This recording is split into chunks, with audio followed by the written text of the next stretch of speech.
Mucho gusto, Yolanda. Muy buenos días, no, ya tardes, un poquito, Sí. por un poquito.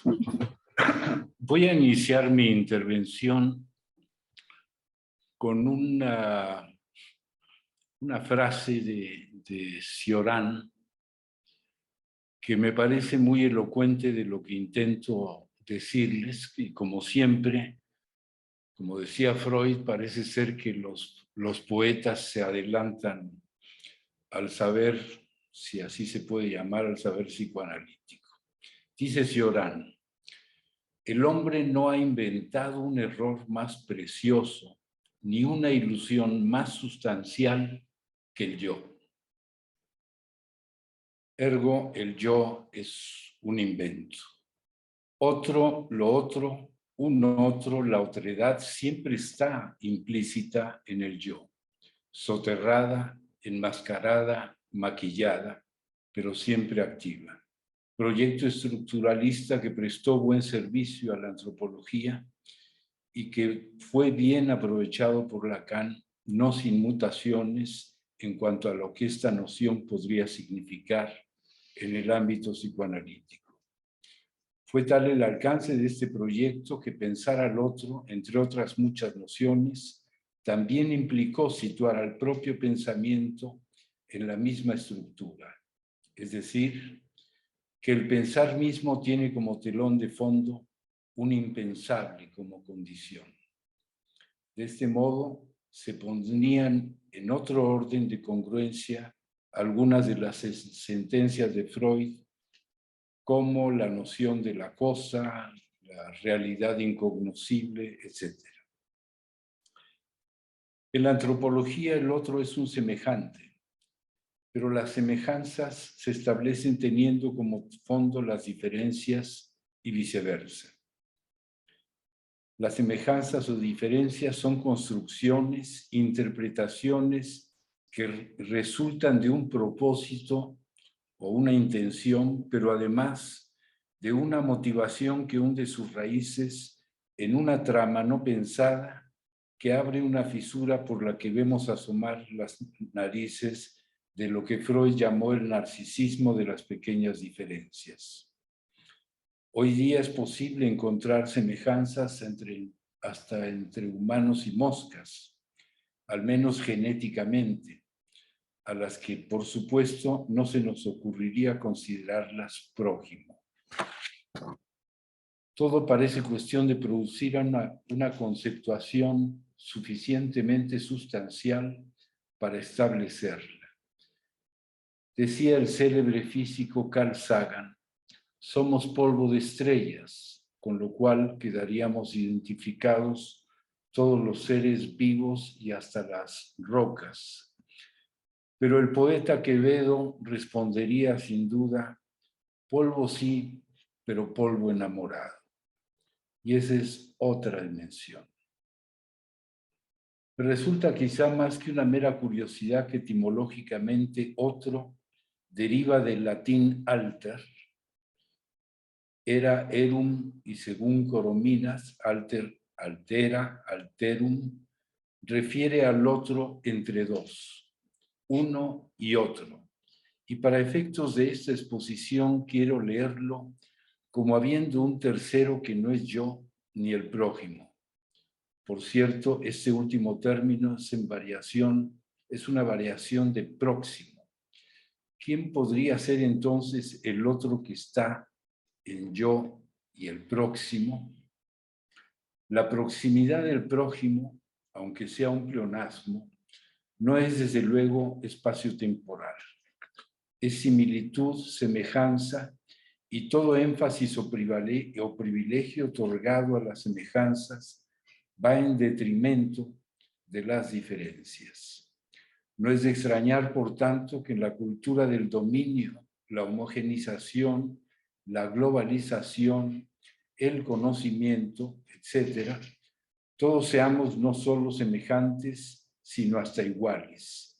Iguales en derechos, iguales en oportunidades. Y como nos lo impide, como dice el dicho popular, ¿Y cómo nos lo impide? Como dice el dicho popular, que hay unos más iguales que otros. El proyecto neoliberal fundó las identificaciones en el pensamiento, publicitando el señuelo colectivo de que somos o hemos de aspirar a ser iguales en pensamientos, en sus modos y en sus lógicas. Señuelos que erigió el poder dominante como el único capaz de conducir a la verdad de la realidad. Ese es el mundo real que debemos aspirar, de modo que las diferencias no sean más que una subgradación de esa realidad. Subgradación que habrá de elevar con educación y fidelidad a su noble propósito, o mejor dicho, al propósito de los nobles. Pero la identificación con el pensamiento no basta para conseguir ese lugar que nos iguale con otros. La cultura que exalta el pensamiento, el científico, lo decía Vladimir de algún modo hace un momento, la fidelidad a sus nobles propósitos como divisas del éxito, progreso, etc., nos proponen la razón del poder como si fuera el poder de la razón. El otro es objeto, modelo, auxiliar, enemigo, decía Freud en Psicología de las Masas y Análisis del Yo, disolviendo el distingo entre psicología individual y social. El inventario podría extenderse mucho más, pero no trascenderíamos la referencia implícita al yo. El otro es siempre para un yo o para un nosotros, pero no siempre tiene el mismo lugar. En la cita anterior casi podemos leer el itinerario de los lugares que Fliess ocupó en la vida de Freud y a quien él mismo se refiriera como mi otro yo. Y es también casi una reseña, aunque no necesariamente en ese orden, de los lugares del analista para el analizante en el espacio analítico. Aunque en este, la dirección de la cura es precisamente la disolución de todos ellos en favor del nacimiento de, por así decirlo, otro yo. Otro sujeto que pueda reconocerse en sus diferencias sin que ellas detonen el afán de dominio, huida o aniquilación como intento de garantizar la integridad de un narcisismo sostenido precariamente con los alfileres del saber que el poder ha oficializado. Decía el poeta Machado, el ojo que ves no es solo ojo porque tú lo ves, es ojo porque te ve. Los ojos porque suspiras, sábelo bien, los ojos en que te miras son ojos porque te ven. Busca al tú que nunca es tuyo ni puede serlo jamás. De modo menos poético, el psicoanálisis lo formula en el álgebra de la mirada. Mirar, ser mirado, mirarse. Pero el poeta hace un añadido, los ojos porque suspiras, y una distinción entre ver y mirar. Podría decirse en otras palabras, no es que te quiero porque te veo, sino te veo porque te quiero. En suma, es la querencia, el afecto lo que torna la visión en mirada y la gobierna, aunque no sea siempre la querencia la que gobierne, sino también el odio o el repudio. La última frase del poeta es particularmente interesante a nuestro tema. Busca el tú que nunca es tuyo, ni puede serlo jamás. Cambio el acento, no puede ser jamás tuyo. Es ese otro que no aparece sino ligado al yo, y esa es justamente la imposible trama en la que se inscribe ver al tú, al otro, mirada que no puede prescindir del yo, lo mismo para amarlo que para odiarlo. En la construcción de un sujeto, lo que su yo representa no es más que el residuo de lo que quedó como resto de su origen imaginario, construido como resignificación. En un principio el yo lo abarca todo, decía Freud. enigmático enunciado de apariencia contradictoria, puesto que si es todo, no habría un yo que lo represente. Pero solo es contradictoria si damos por supuesto que el yo es el actual, que la piel envuelve y que funciona autónomamente precisamente lo que no acontece en el origen del sujeto.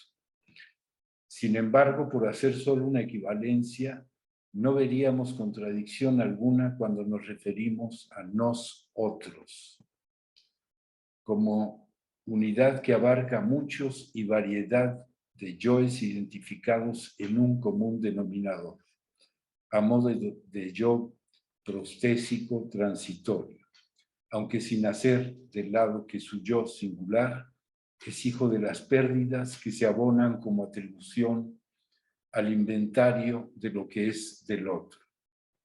Yo está formado con las cicatrices de esas pérdidas, que no en pocas ocasiones constituyen el único referente identificatorio. Si el yo es precipitado de identificaciones, el otro lo es de atribuciones.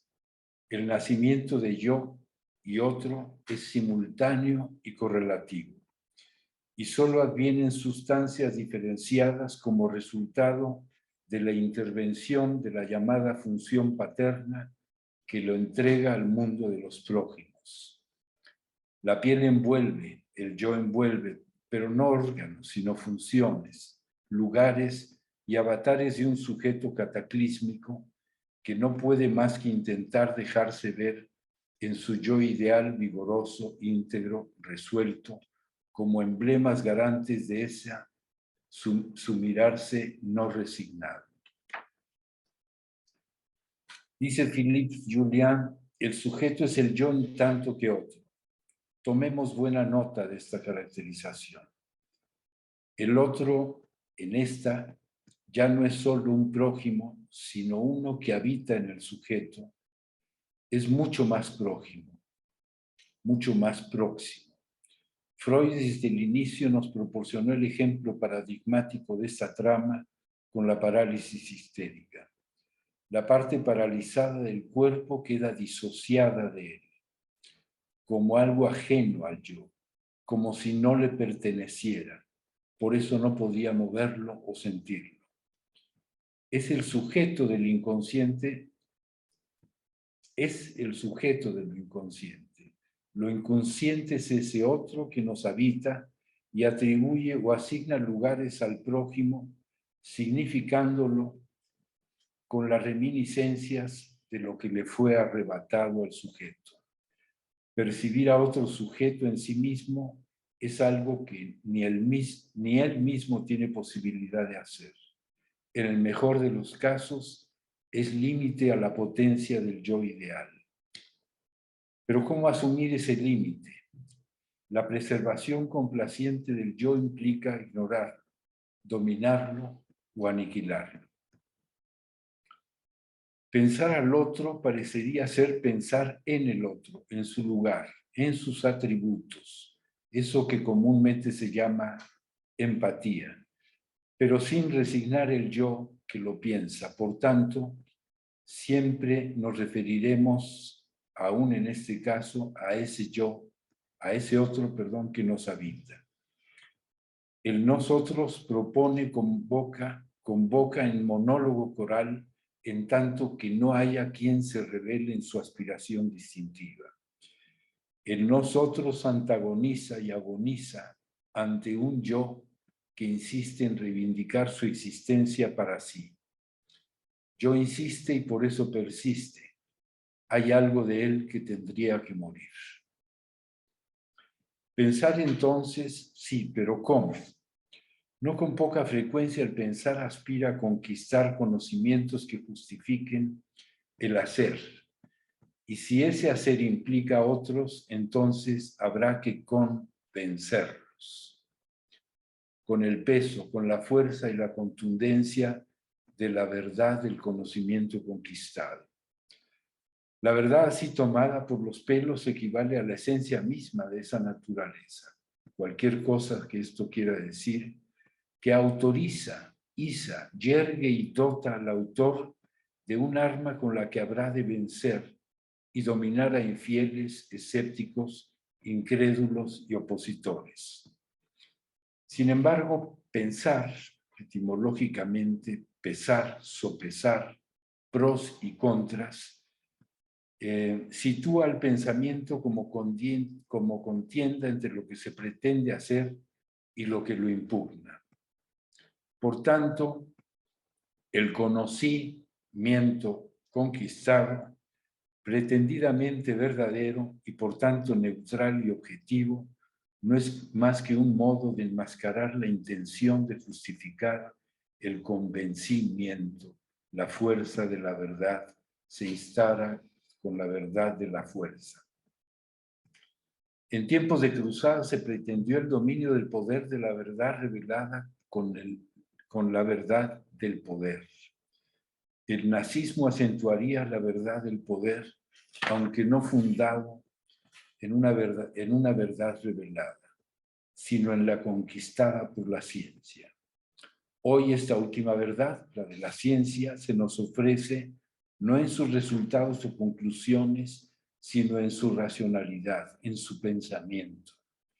No en la verdad de los enunciados concluyentes, sino en la de las premisas, lógica y métodos para conquistarla.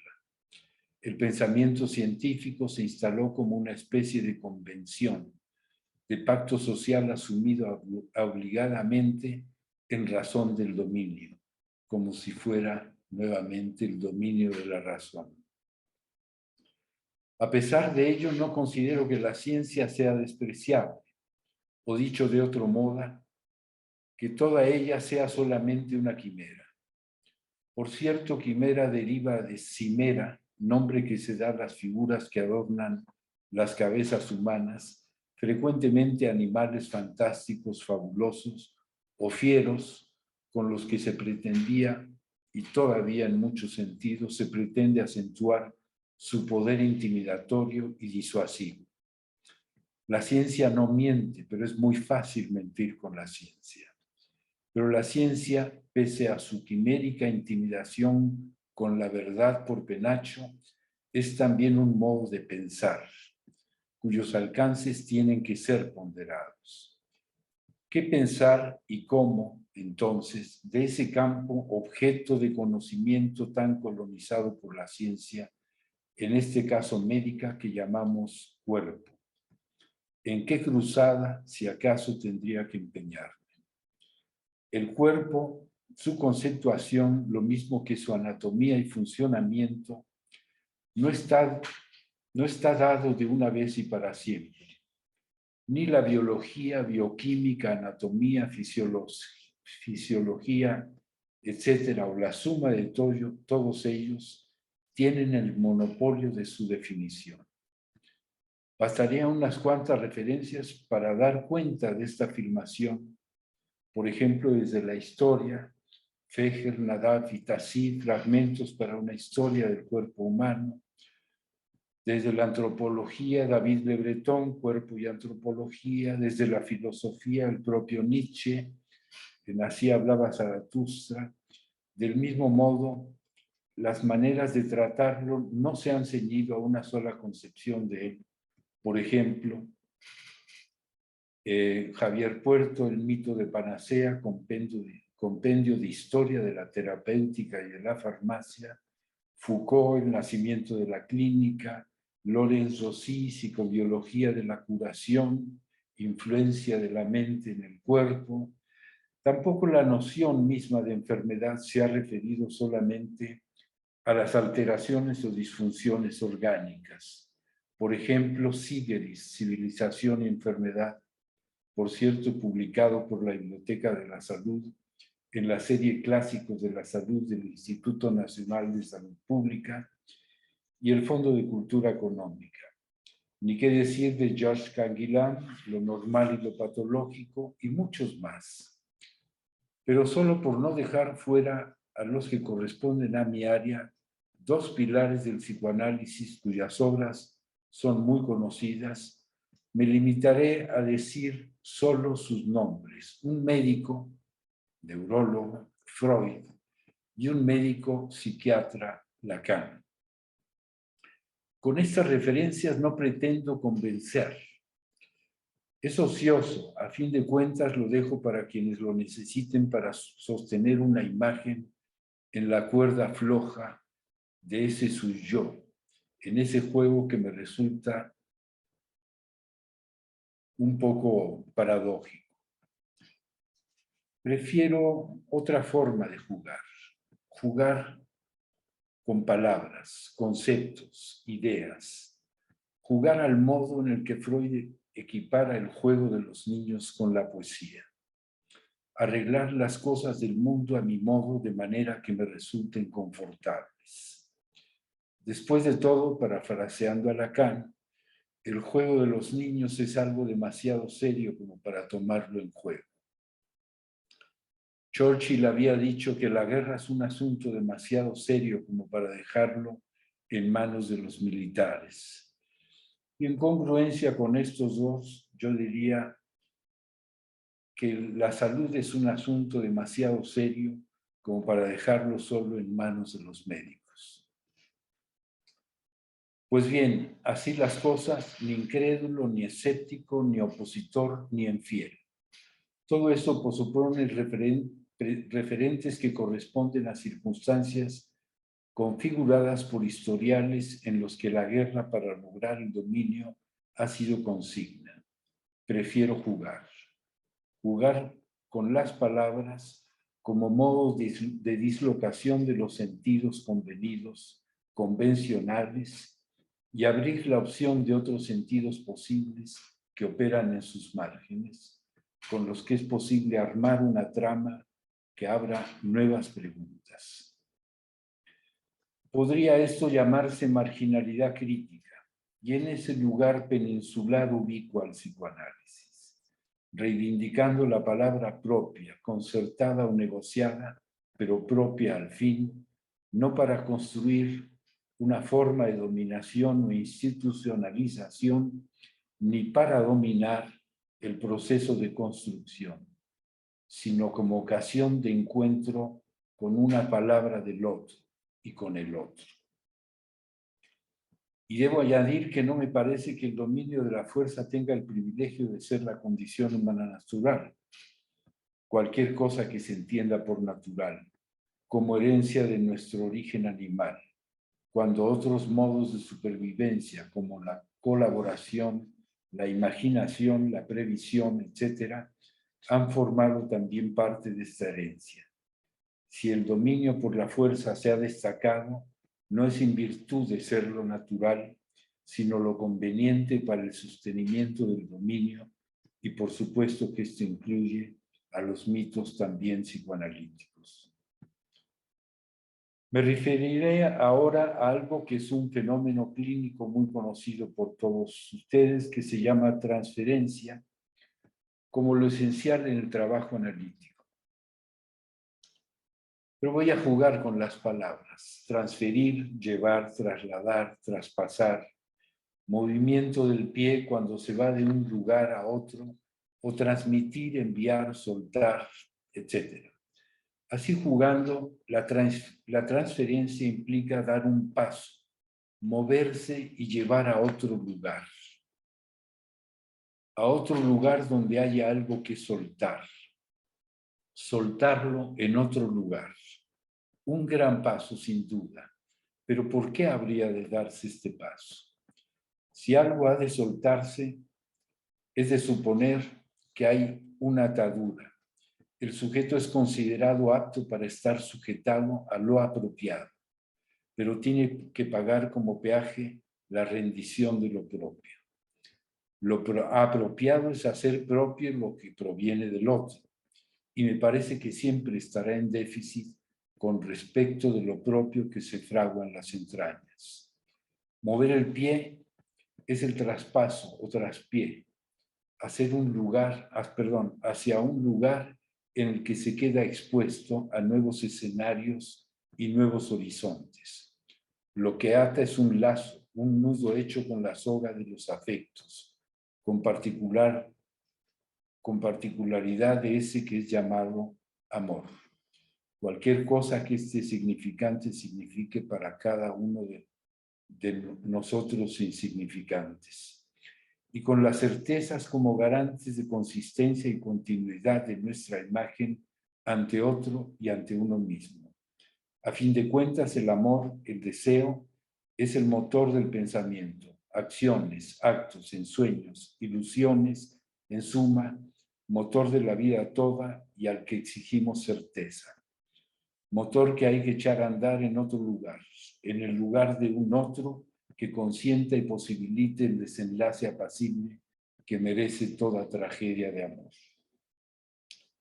El deseo, el amor hipnotiza, ata, pero en análisis es un amor que el analista ni da ni pide, aunque quien lo pide así lo reciba y así lo dé. La atadura del amor solo puede ser desatada sustituyendo el amor autorizado por la autoría del amor. Vamos ahora al tema particular del cuerpo. Pero no es un cuerpo promedio, normal o normado. No es en abstracto, sino uno concreto, íntimo y personal.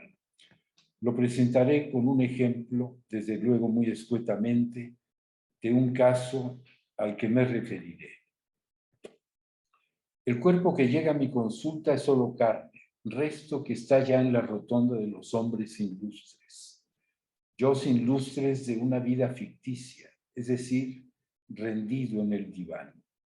Restos mortales del narciso que lo habita, depositados en la fosa común, en el diván de los mortales. Cuerpo resto que arrastra por la vida, como dice el tango, la vergüenza de haber sido y el dolor de ya no ser. La mascarada narcisista de dignidad y entereza, ahora resquebrajadas, dejan entrever por sus fisuras la angustia, dolor y sufrimiento que habían permanecido maquillados. Lo cierto es que, como dijera Saramago, tanto sufre el que goza como goza el que sufre. Por eso no todos los caminos llevan a Roma, sino al cuerpo. El cuerpo yo amenazado y mutilado por la lesión o la enfermedad se rinde al diván, no sin insistencia en la demanda de ser restituido en su integridad y dignidad, en su consistencia y continuidad. Cuerpo sujeto yo en tanto que otro, según Julián, que no atina a discernir su drama con el relato de sus vicisitudes. Los escrutinios y prescripciones de médicos y psiquiatras no alcanzan a mitigar la angustia y dolor de ya no ser en la mirada del espejo de agua.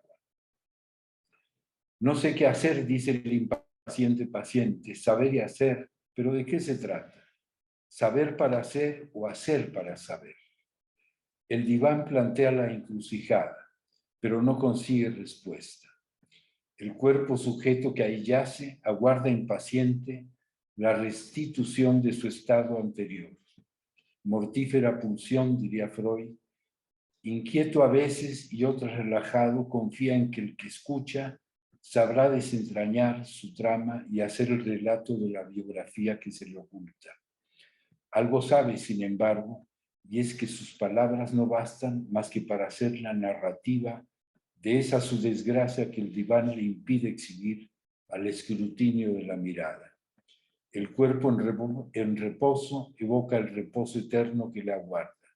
Su postración con actuación de humildad resignada le es promesa del saber que la restituya, pero el silencio persiste. El saber no le llega y la angustia se agudiza. Se levanta como Lázaro con vehemencia reivindicativa, momento crucial que pone en tensión la solicitud de la mirada compasiva con la escucha increpante. Exhibe los emblemas que justifican su angustia, pero no hay reacción. Esta falla le plantea una encrucijada que lo orilla a decidir su apuesta. Al psiquiatra que silencie la angustia o al analista que la escuche. Momento capital decisivo de la dirección de su apuesta. Extraviarse silenciando el cuerpo o encontrarlo en el flujo de sus palabras. Vuelve a recostarse la apuesta está hecha. Sabe que el historial en el que le inscribió el médico, historia de antemano contada, implica su complicidad en lo que excluye su intimidad, hacerla a un lado, ponerla al lado del médico, a la conveniencia de las certidumbres de lo que dice saber. Su cuerpo grita con estridencia una intimidad a la que el médico es sordo y el analista mudo. Hizo algo para saber, pero no sabe qué hizo. Sin embargo, al menos registró su teatralidad. ¿Cómo comprender este pasaje? Yo no sé cómo ando en tiempo. ¿Sigo? Perdón, no había quitado mi micrófono. Un minuto más, si te parece, para que pasemos a las preguntas. Bueno, voy a brincarme algunas cosas. ¿Hay algo que pueda ser llamado clínica del cuerpo? Quizás sí, pero como la experiencia analítica toda, no tendría que sujetar al sujeto en formulaciones preconcebidas, por muy generales o universales que se pretendan. Trabajar con las singularidades no es necesariamente dar cuenta de las variaciones de una historia común. No dudo de la eficacia de ese método de proceder. Quizá una buena porción de las biografías es compartidas. Pero como criticar a Freud la interpretación simbólica, siempre hay que aguardar a la asociación singular del paciente.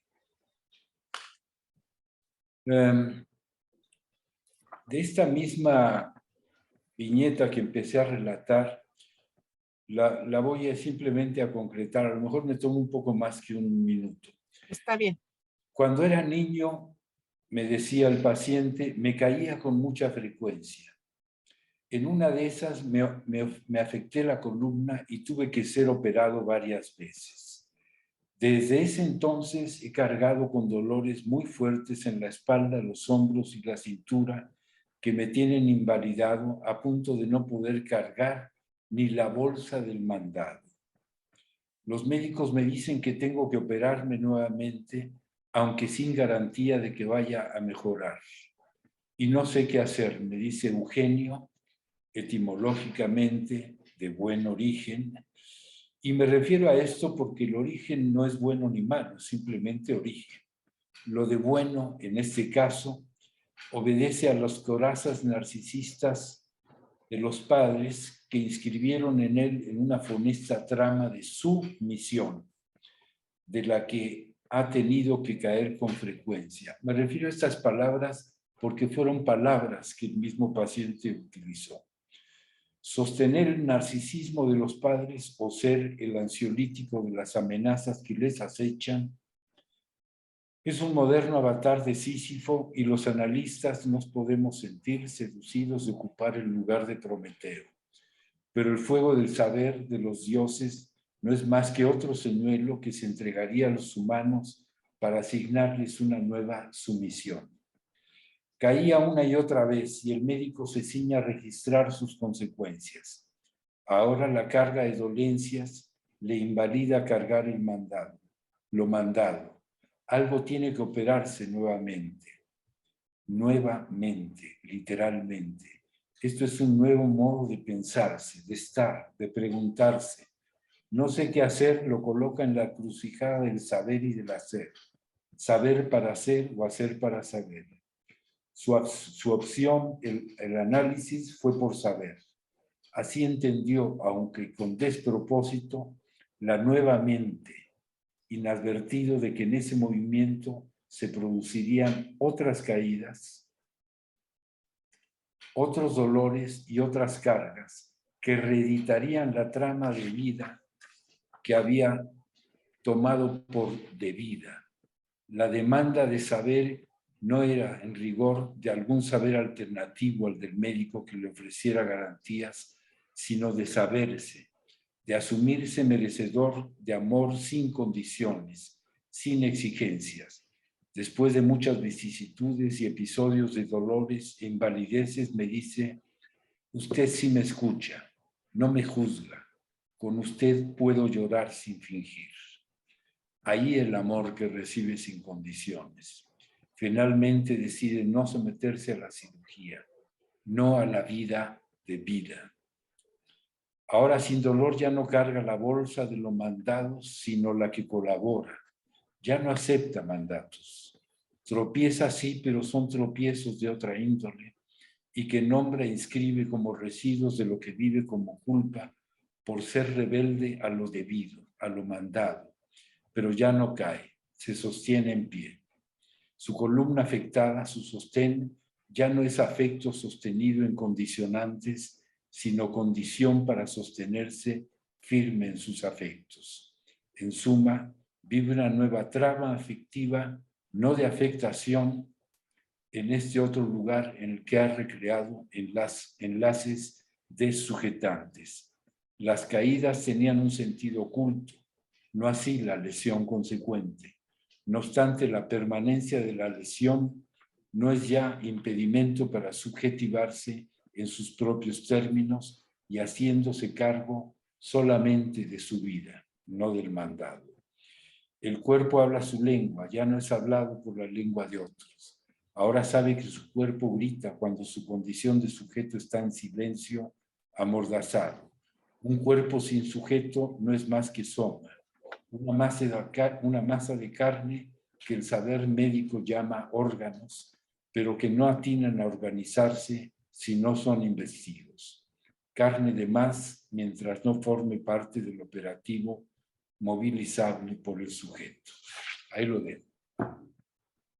Muchas gracias, Carlos, por estas lindas exposiciones y muy interesantes.